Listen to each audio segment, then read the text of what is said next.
One of my favorite chapters of Moby Dick by Herman Melville is one of the shortest, yet one of the most enthralling.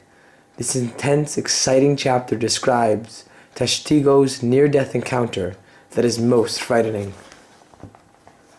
Chapter 78, Cistern and Buckets. Nimble as a cat, Tashtigo mounts aloft, and without alternating his erect posture, runs straight out upon the overhanging main-yard arm to the part where it exactly projects over the hoisted tun. He has carried with him a light tackle called a whip, consisting of only two parts, traveling through a single sheathed block. Securing this block so that it hangs down from the yard arm, he swings one end of the rope till it is caught and firmly held by a hand on deck. Then hand over hand down the other part the Indian drops through the air, till dexterously he lands on the summit of the head of the whale. There, still high elevated above the rest of the company, to whom he vivaciously cries, he seems some Turkish muezzin calling the good people to prayers from top of the tower. A short-handled, sharp spade being sent up to him, he diligently searches for the proper place to begin breaking into the tun. In this business he proceeds very headfully, like a treasure hunter in some old house, sounding the walls to find where the gold is masoned in. By the time this cautious search is over, a stout iron-bound bucket, precisely like a well bucket, has been attached to one end of the whip, while the other end, being stretched across the deck, is there held by 2 or 3 alert hands. These last now hoist the bucket within the grasp of the Indian, to whom another person has reached up a very long pole. Inserting this pole into the bucket, Tashtigo downward guides the bucket into the tun, till it entirely disappears. Then, giving the word to the seaman at the whip, up comes the bucket again, all bubbling like a dairymaid's pail of new milk. Carefully lowered from its height, the full-frightened vessel is caught by an appointed hand, and quickly emptied into a large tub. The remounting aloft, it again goes through the same round, until the deep cistern will yield no more. Towards the end, Tashtigo has to ram his long pole harder and deeper into the tun, until some of the 20 feet of the pole have gone down. Now the people of the Pequod had been bathing some time in this way. Several tubs had been filled with the fragrant sperm, when all at once a queer accident happened. Whether it was that Tashtigo, that wild Indian, was so heedless and reckless as to let go for the moment his one-handed hold on the great cabled tackle suspending the head, or whether the place where he stood was so treacherous and oozy, or whether the evil one himself would have it to fall out so without stating his particular reasons. How it was exactly there is no telling now, but on a sudden, as the 80th or 90th bucket came sucking up, my God! Poor Tashtigo, like the twin reciprocating bucket in a veritable well, dropped headforemost down into this great tun of Heidelberg, and with a horrible oily gurgling went clean out of sight. "Man overboard!"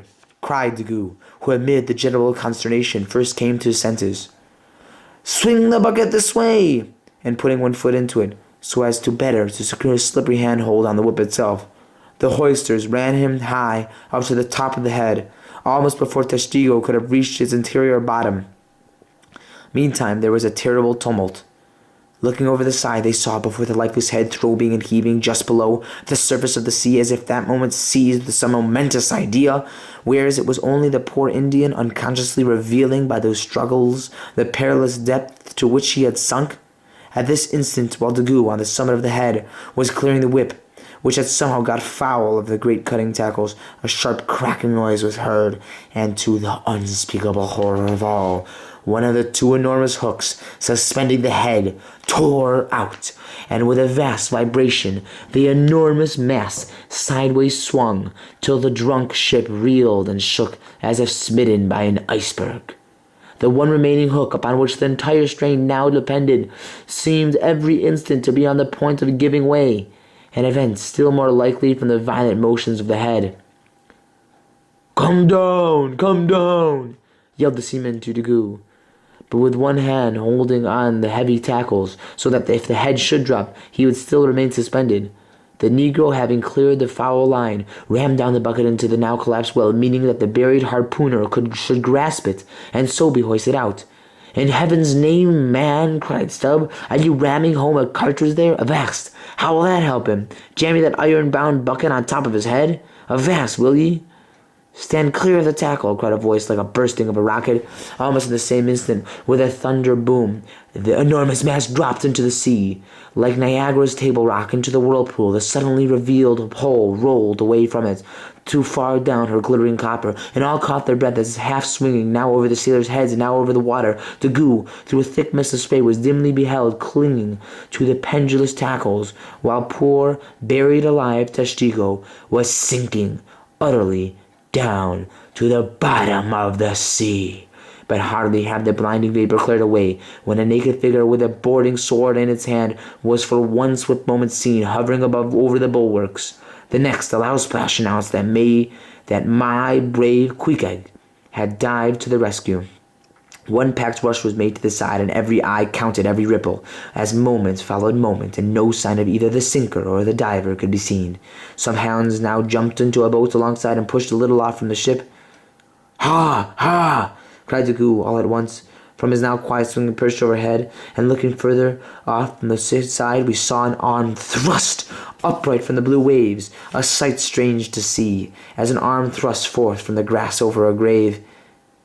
Both!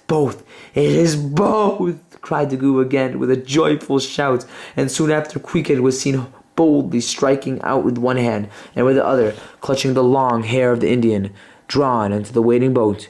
They were quickly brought to the deck, but Tashtego was long in coming, and Queequeg did not look very brisk. Now I will skip to the end of the chapter. Now, how had this noble rescue been accomplished? Why, diving after the slowly descending head, Queequeg with his keen sword had made side lunges near its bottom so as to scuttle a large hole there, then dropping his sword had thrust his long arm far inwards and upwards, and so hauled out poor Tash by the head. He averred that, upon first thrusting in for him, a leg was presented, but well knowing that that was not as it ought to be, and might occasion great trouble, he had thrust the leg back, and by a dexterous heave and toss had wrought a somerset upon the Indian, so that with this next trial he came forth in the good old way, head foremost. As for the great head itself, that was doing as well as could be expected. Now had Tashtego perished in that head, it had been a very precious perishing, smothered in the very whitest and daintiest of fragrant spermaceti, coffined, hearsed, entombed in the secret inner chamber and sanctum sanctorum of the whale. Only one sweeter end can readily be recalled, the delicious death of an Ohio honey hunter, who, seeking honey in the crotch of a hollow tree, found such exceeding store of it, that leaning too far over, it sucked him in, so that he died embalmed. How many, think ye, have likewise fallen into Plato's honey head, and sweetly perished there?